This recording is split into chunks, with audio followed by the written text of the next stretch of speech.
Welcome to Milers Mods, ladies and gentlemen. So this is another episode of Blaster Chat. Today's topic is, what is a war-worthy blaster?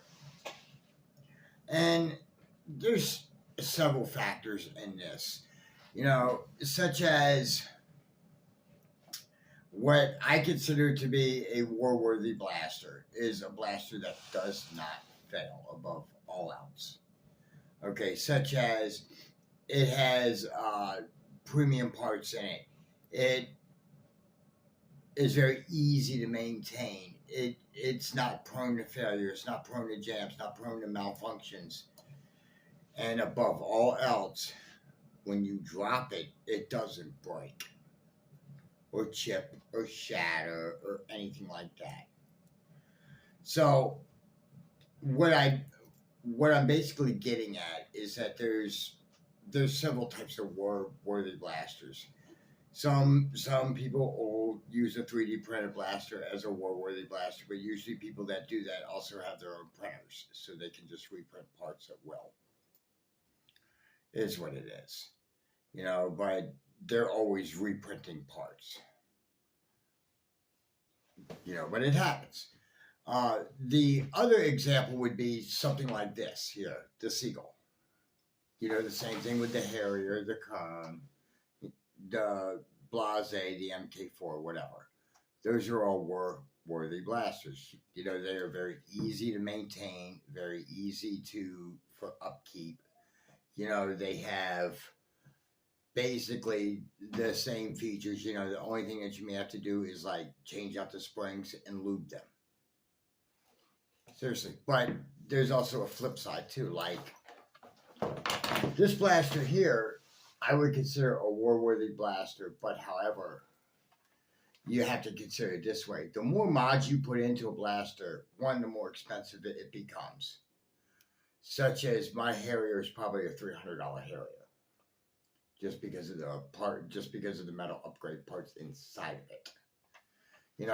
But the more upgrades you put into a blaster, yes, it'll help the performance and all that, absolutely.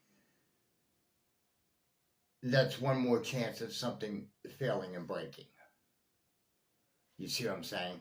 Like this blaster here. This blaster's got parts in it from Saber. It's got parts in it from AK Blaster mods, and such. So it's the more mods you put into a blaster, the more chance you're going to have of a failure. It's just human nature. It happens. Even if you Loctite every screw, every nut, change out the springs regularly, you're still going to have problems. But every blaster, though, is not war-worthy. Some blasters are only good for certain occasions, like a game face try-on. That would be good for, say, CQB battle, basically, because it tops out at about 200 or so. This blaster would be good for a CQB because, again, it tops out at the speed it does. This one can go up to about 300, but that's with the right kind of darts. But, it is what it is.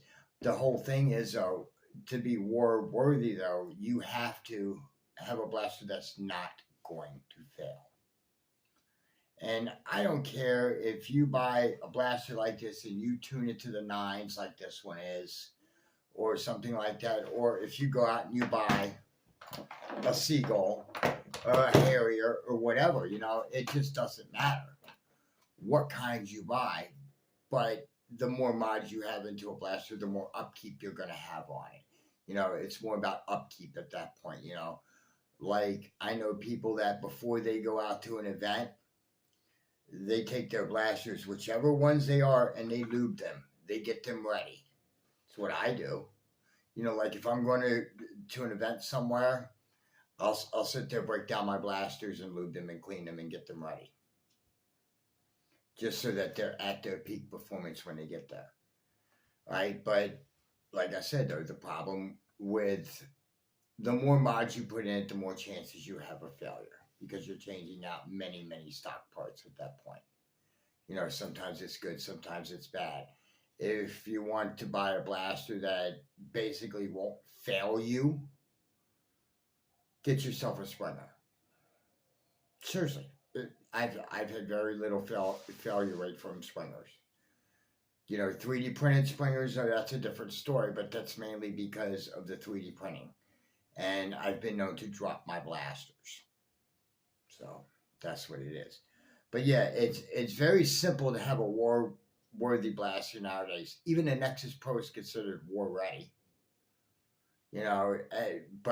But yet war-ready for certain speeds. And I've seen Nexuses that were tuned that go well above 200. I have one. I have a Striker that does the same thing, well above 200. But when you have but your blasters, I'm trying to think of the best way to describe it, is that the more simple your blaster is laid out, the more simple your blaster is laid out, the better it is, the less it's going to fail. Okay? The more changes you put into your blaster, the more complicated it is. It's basically, the common thing would be overthinking it. People should learn to keep it simple. Because if you overthink something, you're going to screw it up. I've done it. We all have. Like they're chasing problems in a blaster, and they'll replace every part in the blaster but the one that's wrong. And they can't figure out why it's doing what it's doing. I've done it. We all have. But like I said, to have a war-worthy blaster, though, it just takes time. It takes time and effort. Okay? But the other flip side is, let's say this blaster here, to get it to go maxed all the way out, with all high-end premium parts, it turns this blaster into $100 blaster, easy. $80 blaster. $80 to $100 blaster. I looked up the cost of everything, and it worked out to be like an $80 blaster. So does that mean that you should sit there and buy this and tune it if you want? Or you could just spend $125 to buy a Seagull. You see what I'm saying? And you'll get the same performance pretty much out of that, and it's a little bit better blaster in my opinion. Actually, it's a lot better blaster than that one, but that's mainly because of the shell of this one. But that's what it is with a war-worthy blaster. You have to have a blaster that's not going to malfunction.